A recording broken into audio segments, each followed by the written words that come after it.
Good morning, and welcome to Upreach with Bob Starkey, where we are practicing practical evangelism, where the Bible meets blue jeans. And today it's my privilege to be in Plainfield, Indiana, with Dave Sturgell, and we're outside the White Lick Creek, and probably going to do some fishing here in a minute. And we're going to do a video today, a radio program, where we're going to talk about our love of fishing and how we've related it to our lives.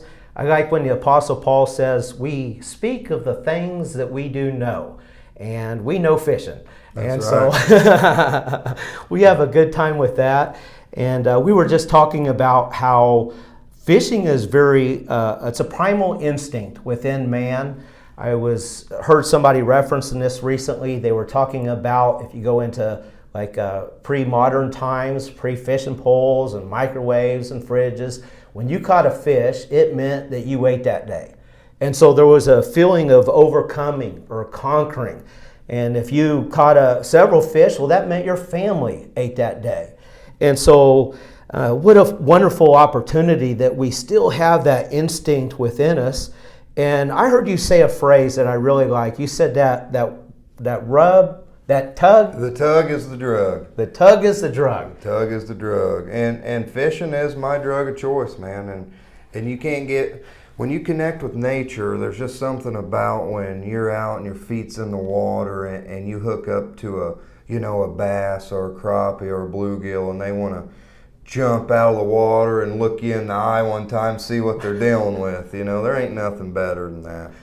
There's not. There really ain't. It's a great experience, and there's nothing more than kids love to do either. I love taking my kids. They love fishing. I mean, I'm glad and grateful that that's something they like to do, and I can share my experiences with them and teach them things that when I was that age I didn't know. A lot of this I've learned in the last 10 years. And me too. And I'm mainly a moving water fisherman, but I won't pass up the opportunity to fish a pond or a lake, and there's big fish in ponds and lakes, and they're all different. They're all the same, but they're all different, and it takes that instinct, doesn't it? Little thought process. It's not just a spacing out. You're very, very mentally trained and in tune with the nature, with the bushes and the depth of the water. And absolutely. I start off by, the sunglasses that you wear on the water, these are polarized, and I can see in the water about 10 foot or so, as long as it ain't too murky. That right there will start you off better than just normal sunglasses. And that way I can see structure in the water, logs, rocks, whatever, and that's where I'm casting because, fish love structure. That's where they're going to be at. So that right there, that's how I start, and I'll just walk up to the water and I'll look around, and if I see a tree over here, I might cast towards it or above it, over it a few times, and just keep moving. And I always go, if they don't start biting in 5-10 minutes, I'll move, but I always like to come back.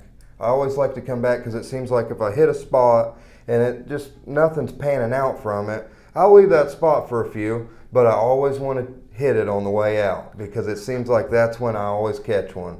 And so I never underestimate the spots, and I've caught really big fish in a couple inches of water. So just because the water's low like it is now don't mean that they ain't out there, because best believe they're out there. Dave, it's interesting you said the word pattern, and we kind of notice that when we're fishing, don't we? The different patterns and the cycles, the weather. I'm a barometer guy. As soon as that barometer shoots up, the storm's moving in. You see a tornado over my right shoulder, but I'm at the pond because they're hitting. But that does me good. That's been a source of therapy for me. I need that structure and that guidance in my life. I like it that I can go out there and I can put my thinking cap on and follow that, almost like something to get my mind away from this world for a little bit. But all those reminders keep coming back. It kind of reminds me about the Bible. You read it, you don't plan on thinking about it later, but you're living your life and just thoughts keep coming up. Oh, I see how that applies now. And so we see that with fishing. And that's one of the things that has brought great interest to me from fishing, just the patterns and the cycles, the structure. It's something that I can do. We were talking earlier, I do it before work. I do it on my lunch break. And it's interesting how many people might be hitting a bottle before work or hitting a bottle on their lunch break. And that's the other thing. And I have about 6 years sobriety now. I'm a recovering addict. And I'll tell you that this is the side of the fence to be on, you know. And fishing has literally been, my son was born 2018, and right before then we decided, you know, we've had enough. We have had enough, and we're about to bring a child into this world, and we just can't do it anymore, me and my fiance. And from then on, we've been clean, and life's been pretty great. Things fall into place. And I'll tell you what, the fishing even changed. You know, I used to go out there all the time, you know. I didn't have a job, I didn't have nothing to do, so I'd go out there fishing, but I would catch nothing. Because you know why? Because I really wasn't using my head because it wasn't there. And you know, and God will give you what you need when you need it. You know, if you're out there doing bad, you might not go catch a bunch of fish, but that could just be me. But I do know now that clear-headed, and I'm out there, and the rush I get when you hook into a hog and he's pulling your line out, and you know, this fish may only be 15, 16 inches, but it feels like a grown man on the other end. And you're thinking, what kind of fish is it? Yeah. I bet it's a bass. Yeah, and they're so strong, and like the patterns you were saying, that's something that amazes me because, you know, just in like a river or creek or even pond, there could be 5 to 20 different species of fish, and they all spawn different times, and they all breed differently and mate and do everything that they got to do all different. And there's literally a whole just life going on underneath the water that people don't see. You know, bluegills need stone and hard subsurface to lay their eggs in, and smallmouth like similar things, you know, and logs and stuff. But like catfish, they hit the deep spots. You know, they want to go really deep, as in, like I said, bluegills up there in just a couple inches of water in the sand, and that's when you'll see the bass just raiding the eggs and all that. But it's crazy how different they all are, but they're all so unique, man. We have some good species out here. We get some big flatheads in the river, big smallmouth, a lot of spotted bass, but my big thing right now is really slept on here in Indiana, and it's the walleye. And like I said, moving water, I'm finding deep pockets in the river for these walleye, and a lot of them's 27 to 30 inches long. You know, people go their whole lives to catch a fish like that, and I'm so grateful that, you know, we live right here, and people downplay White River. I wouldn't say eat a bunch out of it, but I would say give it a try because It's fun. the trophies are in there, man. So many different depths. I drop in here at Bargersville a lot, and I got a canoe with a trolling motor. And I go upstream just past 144. And boy, there's some waterfalls up there. I mean, there's some spectacular scenes. It's Beautiful. exciting, isn't it? It's a beautiful section of the river. So you can go up towards Indianapolis, Fall Creek, White River area. And I mean, everywhere you go on the river, you're going to see trash. But it gets pretty bad up towards the zoo. But as you come back towards Morgan County, it's a lot more rural, but there's a lot less people out there. There's a lot less traffic. The water's a little bit cleaner, you know, and you start getting into sections of the river that looks like it hasn't really been touched. And that's a big thing to me. If you can pack it in, you can pack it out. You know, That's right. Leave it untouched. There's no reason that when you leave a spot, somebody should be able to tell that you were there, you know? Honestly, when I leave, my goal is to throw my leftover bait just so the next guy's got something to catch. Yeah, and that's a good way to put it. Because a lot of people, they'll bring in a bunch of stuff and they'll leave every bit of trash on the bank, and that just ruins it for your kids, you know? It's interesting you mentioned children. I actually learned how to fish in my early 40s. I was probably either 40 or 41 years of age. It was a couple of just preteen boys, and I saw them with some fishing poles, and they asked me to tag along with them and help them hook worms on their hooks, and I was like, absolutely, sounds like fun. And boy, I saw them and the excitement and the endorphin rush. And they said, you want a pole? And I said, absolutely. And I can't say I'd ever really fished before then. And I just fell in love. But you mentioned children. It's interesting how you can get your family involved. I notice you break out a pole and you're fishing somewhere and people are starting to watch. I got an apartment complex across the street from my honey hole, and I think I'm standing there all by myself fishing, and every once in a while I hear somebody yell out a window, "Oh, you got it!" But kids love fishing. What a better way to reach our youth and teach them example, good, clean living, good, clean fun, exploring the outdoors, but with a fishing pole. Yeah, absolutely, absolutely. Because honestly, it's our kids' generation that we should focus on, because they're the ones that are going to take care of our fisheries and fish these fisheries when we're all dead and gone. And if nobody fishes it or it gets ruined now from pollution or whatever, it sets it up bad for the future generations. And to get them involved young is something, like you said, I may have fished a few times when I was a kid. My grandpa would take me out, or my uncle, and I remember catching one real big bass when I was like 5, 6 years old, and that memory was just branded in my brain. And I went many years without really fishing, but that memory always stayed there, and it was just this greatest feeling catching this big bass. But now that I'm 31 now, and trying to learn all that I can, and I'm trying to catch different species that I've never caught, but I'm also trying to share the conservation part with my children, because some people eat everything they catch. I'm not going to hate on that. Some people fish to live, to eat what they catch, and that's your right. My biggest thing is I catch and release almost everything.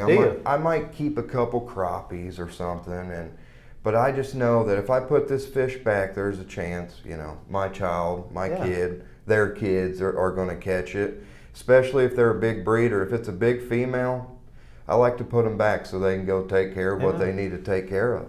Absolutely. I like having goals and challenges. I started 2024 with a personal goal of catching 2,000 fish.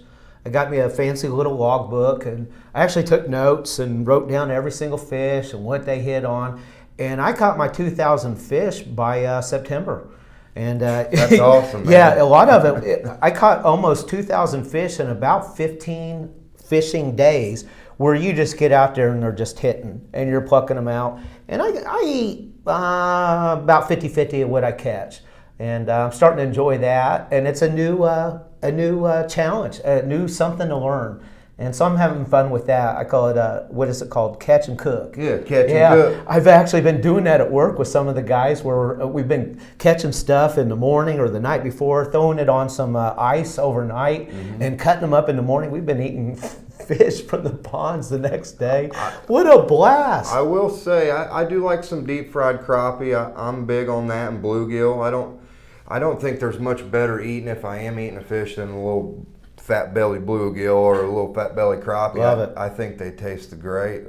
What is your favorite fish to eat? Catfish. Catfish. Yeah, I had it yesterday.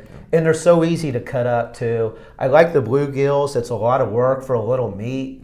Dave Norris up in Winamac, Indiana, taught me how to clean fish. That was a blessing. And I guess that's another skill, is how to clean them, how to cook them. Really, it is, because it takes a little bit of a technique to fillet a fish. Yeah. And especially a fish like a catfish, that got, you have bones and whatnot. And I don't know, I've seen people eat carp. It's all about how you cut your fish up, honestly. The catch and cook, though, that's something my son's been asking me to do. He wants to go out and do a catch and cook on the river. So I got this new Dutch oven cast iron. I think we're going to go out and try it on. Maybe get some river crappie down there off of... there's a little creek down there. I'm trying to think of what it's called. It'll come to mind. But there's all these little spots. I go to Muscataquick a lot. Do you like fishing down there? I should have mentioned it's my honey hole. Really? Yeah. It's very quiet. They know now. It's nice though to have a honey hole that you can think like, man, if I don't catch nothing here, I can go here because I know there's going to be fish here. Now, it might be a little far, but there is, if people look, just get on Google Maps, get on Google Earth. You can find so many fisheries. I mean, your local neighborhood retention pond, if it's been there 10 years, it's got good fish in it. I can almost guarantee it. And like we were saying earlier, The moving water thing in Indiana, it's got to be navigable, but you know there is a lot of those around, and you know White River is, and a couple others that we fish, and honestly the people around here are really pretty nice. White Lick Creek, it's a lot of private property, but like we were saying, if you drop in Franklin Swinford Park here in Plainfield, you could take it on your kayak canoe all the way into Centerton, you know, and have, you know, you'd have to get picked up there, but none of them Morgan Countyers have anything negative to say. They're all pretty good people Fun. out It's a there. great trip. It is. It's beautiful. I was surprised I didn't have to walk it. I thought I'd have to drag the kayak for a little bit. You didn't have to drag it No. at all? Man, that's nice. That's nice. There is a lot of sand spots that I did drag going into like Centerton from Mooresville, but Fun yeah, stuff. kayak's something that I still am learning on. I shared a story with you earlier in 21, the winter of 21. Me and a good buddy, we were just chasing this hunt for river walleyes, and we had been catching saugers, big saugers, but the walleyes we were catching were all tiny, and we know that people were catching out on the boat down at the dam by the Three Rivers when the dam was still there down in Martinsville. So we're like, well, we'll get on. I have 2 kayaks. We hopped on the kayaks. We loaded them down. And honestly, we hopped in the river, and the river was up a couple feet, but it was chilly. I had 3 layers of clothes on, and I wasn't on the water an hour, and I went down. What month was this? I believe it was February. Ooh. It was February or March. Yikes. And it was bitter cold, and you don't understand the power of water in nature until you're on the receiving end of it, and I had zero control. Once I was in that water submerged and wet, there was nothing I could do. If I didn't have a good friend right behind me, you know, in a kayak, I probably wouldn't have made it out of there. It's just the shock alone was tearing me up. It was so cold. And you know, I made it out there alive. I may have kicked the dirt and been upset that I lost, you know, a whole bunch of materialistic items that are replaceable, but I walked out of there with my life. And one thing I can say, have you ever seen a movie where they're about to die and their life flashes before their eyes?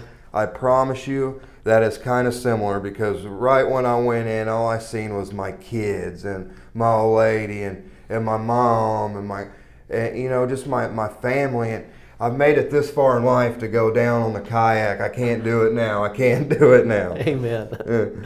That's exciting. Well, Dave, I appreciate you participating in a radio program. I've been after you for a while now to join. I love fishing. Somebody told me once, they said, Bob, this is your radio show. You should be able to talk about what you want. And so like the Apostle Paul, we speak of things that we know. I know fishing. Amen. And so I hope you join me again, maybe every quarter or something. Give a fishing report. Tell us what's going on. But also we can relate to other people, and they can listen and be like, you know what, that's something I can do. I can get away from this world and reach out to nature and reach out to God. Absolutely, amen. So Dave, I appreciate you participating today and look forward to seeing you again. Yeah, thanks for having me. We like to close out the radio program every week with a simple phrase where we like to say, may the Lord be with you until we meet again, whether here in Plainfield, right behind the White Lick Creek, there on the White River, or on the air with Upreach with Bob Starkey. Thank you.